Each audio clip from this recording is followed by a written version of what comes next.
నేటి దైవవాక్కు తెస్సలోనికైలకు రాసిన మొదటి పత్రిక 5వ అధ్యాయము 18వ వచనం.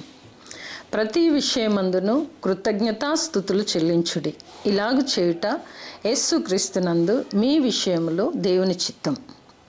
ప్రతి విషయమందు అనగా అన్ని పరిస్థితుల్లోనూ, అంటే సంతోషకరమైన కానీ విచారకరమైనవి కానీ ఎలాంటి స్థితిలోనైనా జీవితంలో అన్ని పరిస్థితుల్లోనూ దేవునికి కృతజ్ఞతాస్తుతులు చెప్పడానికి ఏదో ఒక కారణం ఉంటుంది. అప్పుడు దేవుడితో మాట్లాడుటకు ఇష్టపడతాం.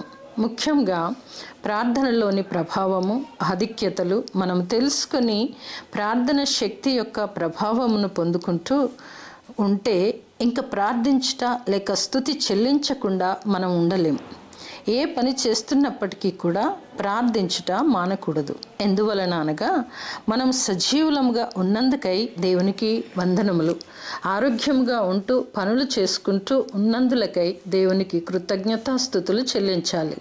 సమయము అనుకూలించక బిగ్గరగా చేయలేకపోవచ్చు, కానీ హృదయము ఆయనకు సమర్పించి స్మరించుకోవచ్చు. నూతన సంవత్సరం గురించి దేవునికి కృతజ్ఞతాస్తుతులు చెల్లించాలి. అన్నింటికీ సిద్ధపాటు కలిగి ప్రార్థించాలి. కొన్ని విషయంలో దేవుని సంకల్పమేదో మనకు తెలియకపోవచ్చు, కానీ కృతజ్ఞతలు చెప్పడంలో ఆయన చిత్తమేదో మనకు తెలుసు. మనము కృతజ్ఞతాస్తుతి చెల్లించుట దేవుని చిత్తం. దేవుని చిత్తాన్ని తెలుసుకున్న మనము నిరంతరము కృతజ్ఞతాస్తుతి చేయుచు నూతన సంవత్సరంలో నూతన కృప మనందరికీ కలుగునుగాక. ఆమెన్.